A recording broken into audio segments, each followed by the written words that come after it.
తెలంగాణ రాష్ట్ర గవర్నర్ గారిని ఈరోజు కలిసి ఈ రాష్ట్రాన్ని ఈరోజు మొత్తం కుదిపివేస్తున్న సింగరేణి బొగ్గు గనుల కుంభకోణం విషయంలో సవివరమైన నివేదిక, సవివరమైన విజ్ఞాపన పత్రం మా పార్టీ తరపున గౌరవ శాసన మండలి సభ్యులు, పార్లమెంట్ సభ్యులు, శాసనసభ్యుల బృందం, మా సీనియర్ నాయకుల బృందం అందరం కూడా కలిసి వారికి ఒక వివరమైన విజ్ఞాపన పత్రాన్ని రాష్ట్రంలో జరుగుతున్న అవినీతి, ముఖ్యంగా సింగరేణిలో జరుగుతున్న దోపిడీ విషయంలో వారికి అందజేయడం జరిగింది.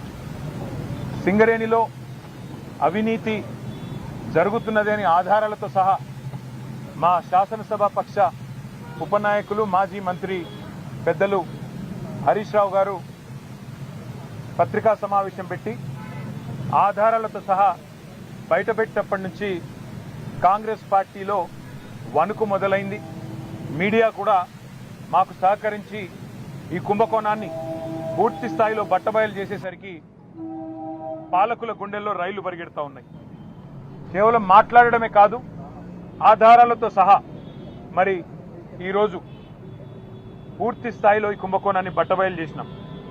సరిగా దాన్ని డైవర్ట్ చేయడానికి, ప్రజల అటెన్షన్ని దృష్టి మళ్లించడానికి విచారణ పేరిట ఇవాళ ఒకరి తర్వాత ఒకరిని పిలుస్తున్న విషయం కూడా మీకు తెలుసు. ఇవాళ సీఎం అంటే తెలంగాణలో చీఫ్ మినిస్టర్ కాదు, సీఎం అంటే కోల్ మాఫియాకి నాయకుడిగా ఇవాళ రాష్ట్ర ప్రజలు, ముఖ్యంగా సింగరేణి కార్మికులు భావించే పరిస్థితి వచ్చింది. ఇవాళ మీరు ఒక్కసారి అర్థం చేసుకుంటే ఈ కుంభకోణాన్ని రాష్ట్ర ప్రజలు, ముఖ్యంగా సింగరేణి ప్రాంతంలో ఉండే మా కార్మిక సోదరులు కూడా అర్థం చేసుకుంటే చాలా స్పష్టంగా ఆధారాలతో సహా మేము బయటపెట్టిన తర్వాత, ముఖ్యంగా మేము లేవనెత్తిన కొన్ని ప్రశ్నల విషయంలో ఇప్పటి వరకు ప్రభుత్వం నుంచి ఒక్క సమాధానం కూడా రావడం లేదు. ఇక ఇట్లాంటి ముఖ్యమైన గంభీరమైన సమస్య విషయంలో స్పందించాల్సిన ముఖ్యమంత్రి గారేమో అప్పుడప్పుడు ఫుట్బాల్ ఆడుతున్నాడు సింగరేణితో, లేదా ఇవాళ విదేశాల్లో తిరుగుతూ ఏదో పాఠాలు నేర్చుకుంటున్నా అంటూ పోజులు కొడతా ఉన్నాడు. కానీ నేను వారికి గుర్తు చేస్తా ఉన్నా, ఏ వయసులో ముచ్చట ఆ వయసులో జరగాలి. చదువుకోవాల్సిన టైంలో చదువుకోక ఇప్పుడు చదువుకుంటానంటే ఏం వస్తుందో ఒకసారి వారు కూడా ఆలోచించుకోవాలి. మీరు 10 కోట్ల రూపాయల సింగరేణి నిధులు, సింగరేణి సంస్థకు సంబంధించిన నిధులు దుర్వినియోగం చేసి మీరు ఫుట్బాల్ ఆటకి, ఈ రాష్ట్ర ప్రజలతో మీరు ఎలాగో ఫుట్బాల్ ఆడుతున్నారు, కానీ సింగరేణి సంస్థతో కూడా ఫుట్బాల్ ఆడుతూ 10 కోట్ల రూపాయలు దుర్వినియోగం చేసి ఈరోజు ఆ సంస్థకి తీరని అన్యాయం చేసింది ఇవాళ రేవంత్ రెడ్డి గారు. ఒక్క స్కామ్కి సంబంధించి ఇన్ని ఆధారాలు బయట పెడితే కూడా ఒక్క స్కామ్ సంబంధించి కూడా ఇప్పటివరకు పాలకుల వైపు నుంచి సమాధానం లేదు. మేము అడిగాం, స్పష్టంగా చెప్పాం, మళ్ళీ అడుగుతా ఉన్నాం.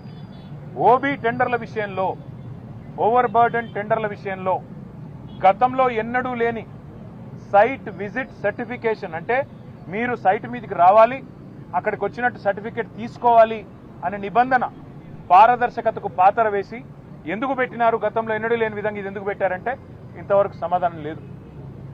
భారతదేశంలో ఎక్కడా ఏ కోల్ గనిలో లేని, ఏ బొగ్గు గనిలో లేని నిబంధన ఇక్కడనే ఎందుకు పెట్టినారు అంటే ఇంతవరకు సమాధానం రాదు.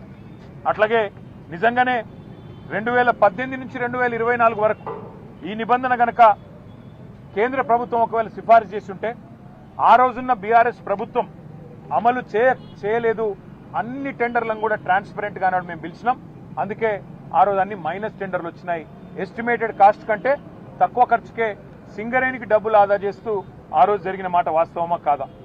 మరి ఆ రోజు ఆ టెండర్లలో లేని షరతు మీ ప్రభుత్వం వచ్చిన తర్వాత ఈ సైట్ విజిట్ సర్టిఫికేషన్ అనే విధానం ఎందుకు పెట్టారు, ఎవరికి లాభం చేయడానికి పెట్టారు అంటే ఇంతవరకు ప్రభుత్వంలోని బాధ్యులు ఏ ఒక్కరు కూడా సమాధానం చెప్పట్లేదు.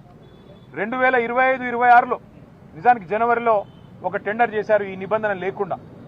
జనవరిలో టెండర్ చేస్తారు, మళ్ళీ ఆ టెండర్ వెంటనే రద్దు చేశారు. టెండర్లో ఈ నిబంధన లేకుండా ఆ రోజు మీరు టెండర్ పిలిస్తే -7%, అంటే ఎస్టిమేట్ చేసిన దానికంటే 100 రూపాయలకి ఎస్టిమేట్ చేస్తే 93 రూపాయలకే పనిచేస్తామని కాంట్రాక్ట్ సంస్థలు ముందుకొచ్చినాయి. కానీ దాన్ని మీరు రద్దు చేశారు, ఈ నిబంధన పెట్టారు. దానివల్ల ఏమైంది, తిరిగి మళ్ళీ టెండర్ అదే ప్లేస్లో పిలిస్తే +12, అంటే 100 రూపాయలకు అయ్యే పని 112 రూపాయలకు కావాలని చెప్పి మరి సంస్థలు వచ్చిన మాట వాస్తవమా కాదా మరి మీరు చెప్పాలని చెప్పి ప్రభుత్వాన్ని మేము డిమాండ్ చేస్తా ఉన్నాం. అట్లాగే మే 25 నుంచి మీరు ఎప్పుడైతే నిబంధన పెట్టారో ఈ రోజు వరకు గత 9 నెలల్లో ఎన్ని సంస్థలు ఇప్పటి వరకు ఎంతమంది కాంట్రాక్టర్లు సైట్ సందర్శించారు, మీకు ఎన్ని ఈమెయిల్స్ వచ్చినాయి, ఎన్ని లేఖలు వచ్చాయి, ఎన్ని సర్టిఫికెట్లు సింగరేణి సంస్థ జారీ చేసింది, మీరు ఒక వైట్ పేపర్ ఒక శ్వేతపత్రం ప్రచురించండి అని మేము డిమాండ్ చేస్తే ఇంతవరకు సమాధానం లేదు.